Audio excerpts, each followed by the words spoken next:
On va garder toujours l'UFDG dans notre menu cette fois-ci pour parler du dossier Erguiné. Donc, et nous avons Maître Amadou Diallo en direct pour parler du dossier Erguiné, comme je le disais tantôt. Maître, bonjour. Bonjour. Bienvenue dans Mirador ce matin. Talibé Bari pour aller à la première question.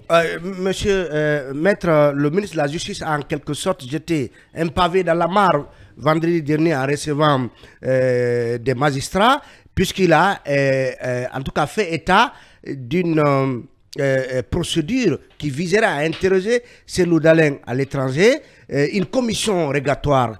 Quand savez-vous, Maître Amadou?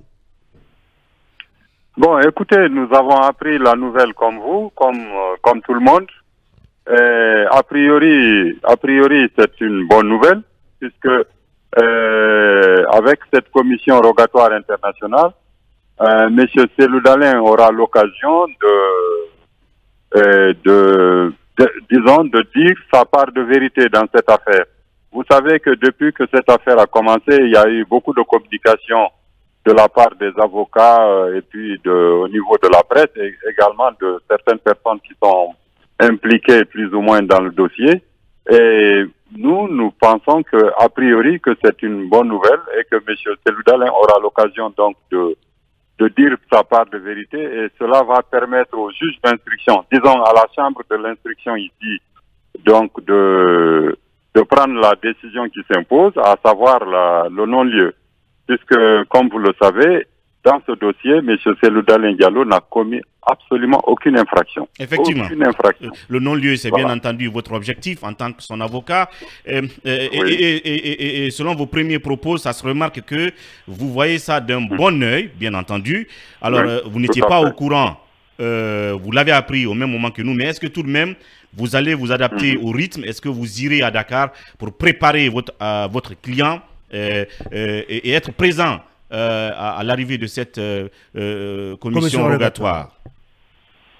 Bon, cela va de soi. Vous savez que une commission rogatoire, qu'elle soit nationale ou internationale, Oui. c'est quelque chose qui est prévu par le Code de procédure pénale. C'est-à-dire lorsqu'un juge est débordé ou n'a pas les moyens d'interroger une personne qui est poursuivie et qui serait peut-être éloignée ou qui est en dehors du territoire, le Code de procédure pénale prévoit donc cette procédure. Donc il n'y a rien de nouveau dans l'affaire. À partir du moment où l'affaire est en instruction, en cours d'instruction devant la chambre d'instruction de la CRIEF, et que M. Cellou Dalein n'est pas en Guinée, Bien. la seule chose qui s'imposait, c'est vraiment une commission rogatoire internationale. Et puisque le ministre a évoqué si vous voulez, les interactions entre lui et les autorités sénégalaises, quel sera le niveau d'implication de la justice sénégalaise ou autre instance de ce côté? Nous vous poserons ces questions-là, si vous nous permettez, bien entendu, de vous prendre après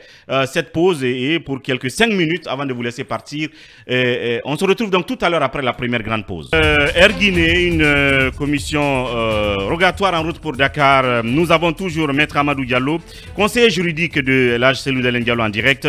Une fois encore, bienvenue Maître Amadou Diallo. Oui, bonjour, merci. Merci de la disponibilité. Oui, Talibé, on continue. Oui, la commission rogatoire annoncée par le ministre de la Justice peut être une information, une première pour nous, mais est-ce que vous, de l'IFDG, vous, de l'entourage du président Cellou Dalein, et vous, principalement son conseiller juridique et avocat dans ce dossier, est-ce que vous étiez informé de cette commission rogatoire? Non, pas du tout. On a appris l'information en même temps que vous. Et en termes de toute façon, je procédure, vous dis, en termes de procédure, qu'est-ce que c'est- cela suppose? en termes de procédure, ça suppose simplement que, enfin, ça signifie simplement que le juge guinéen, la chambre d'instruction, le président de la chambre d'instruction de la CRIEF a confié une mission à un juge sénégalais d'entendre en son nom, en ses lieux et places, M. Cellou Dalein Diallo. C'est ce que ça signifie. Et M. Cellou Dalein Diallo donc sera normalement entendu par un juge sénégalais et qui va poser un acte d'instruction à la demande du juge guinéen. C'est tout. C'est ce que ça veut dire. Bien. C'est pas compliqué. Mais maître, est-ce que vous ne devriez pas être informé de la mise en place de cette procédure? Mais on n'a pas à être... Ça, c'est une décision discrétionnaire du juge d'instruction, c'est-à-dire de la chambre d'instruction ici. Maintenant, nous allons être prévenus quand est-ce que nous devons être entendus. Le moment venu, on sera informé et saisi officiellement. D'accord. Bien, oui, Voilà. Bassicou a une autre question. Alors, maître, comment le parti UFDG réagit un peu à cette annonce du ministre Charles Wright? Est-ce que vous avez échangé avec le président de l'UFDG, Cellou Dalein, ou pas sur cette question? Et comment vous réagissez aujourd'hui? Est-ce que le président de l'UFDG est enfin disponible à coopérer avec la justice guinéenne dans le cadre de cette procédure qui le vise? Monsieur Cellou Dalein Diallo a toujours été disponible pour coopérer avec la justice guinéenne. Il se trouve que certains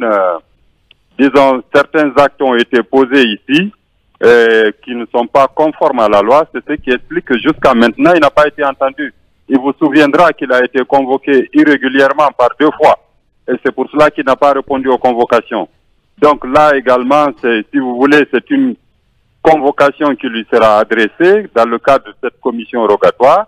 Comme je l'ai dit, si elle est régulière, il n'y a aucune raison que M. Cellou Dalein Diallo ne réponde pas à la convocation pour être entendu. Bien. Voilà, puisque de toute façon, sa version des faits doit être connue du juge. Il doit la livrer officiellement. Hein? Vous savez que dans la presse, tout a été dit par rapport à cette affaire. Voilà, donc, mais jamais lui, personnellement, il n'a été entendu par un juge. Bien. Donc, je pense que c'est dans le cadre d'une procédure normale. Oui. C'est conforme au code de procédure pénale. C'est conforme. Voilà. Maître, qu'est-ce qui change lorsque finalement c'est une commission rogatoire qui va entendre Cellou Dalein? Qu'est-ce qui change par rapport à vos inquiétudes, au fait que vous estimez que la CRIEF n'est pas indépendante dans la gestion de ce dossier? Bon, écoutez, ce qui change, c'est que déjà, il peut être entendu en toute sécurité. C'est-à-dire que déjà, il n'est pas sur le territoire guinéen. Donc, un juge sénégalais peut l'entendre. Et tranquillement, il va livrer sa version des faits. Et puis, on verra la suite. La suite dépendra du bon vouloir, disons, de la chambre d'instruction de la CRIEF ici. Voilà. Bien. Peut-être pour terminer plus généralement, où en est ce dossier? Parce que Cellou Dalein n'est pas le seul concerné. Il y a Mamadou Sylla, il y a l'ancien ministre des Finances. Où en est ce dossier concernant les autres, en tout cas, cités dans cette affaire? Bon, écoutez, par rapport à ce qu'on sait, ce qui a été dit dans la presse, puisque je ne suis pas avocat des autres, c'est que Mamadou Sylla avait été placé sous contrôle judiciaire au niveau de la CRIEF. Mais ce que les gens, tout le monde sait, c'est que dans cette affaire, les vraies personnes qui sont concernées sont tranquilles. C'est M. Cellou Dalein Diallo qui est embêté. Sinon, Cellou Dalein Diallo, dans ce dossier, n'aurait dû être appelé qu'à titre de témoin, tout simplement. Bien. Mais les vrais responsables de la cession, de la vente d'Air Guinée, c'est pas M. Cellou Dalein Diallo. C'est le ministre de l'économie et des finances. Et le ministre de l'économie et des finances a fait l'opération, a exécuté l'opération conformément à la loi de 2001 sur la privatisation.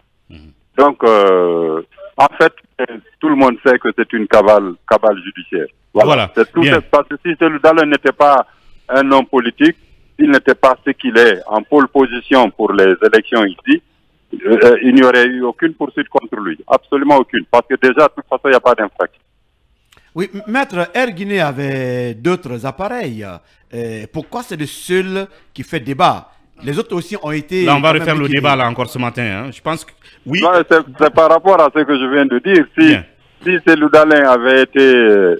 n'avait pas été, disons, ce qu'il est aujourd'hui, je suis convaincu que même pour cet appareil-là, il n'y aurait pas eu de procédure. Absolument rien. Ou s'il y avait une procédure, elle aurait concerné d'autres personnes, c'est-à-dire les vrais responsables, mais pas lui. Maître Amadou Diallo, donc, qui est conseiller juridique. C'est de la discrimination, quoi, dans la poursuite. Bien. Il y a une poursuite discriminatoire. Voilà. La quintessence, donc, de votre intervention, c'est que la procédure, elle est conforme et informative. Vous n'attendez plus que le délai, la date précise, pour cette interrogation à laquelle vous serez présent comme étant son avocat. Merci, Maître Amadou, pour la disponibilité. Je vous remercie. Merci beaucoup. Et Mirador continue dans un instant.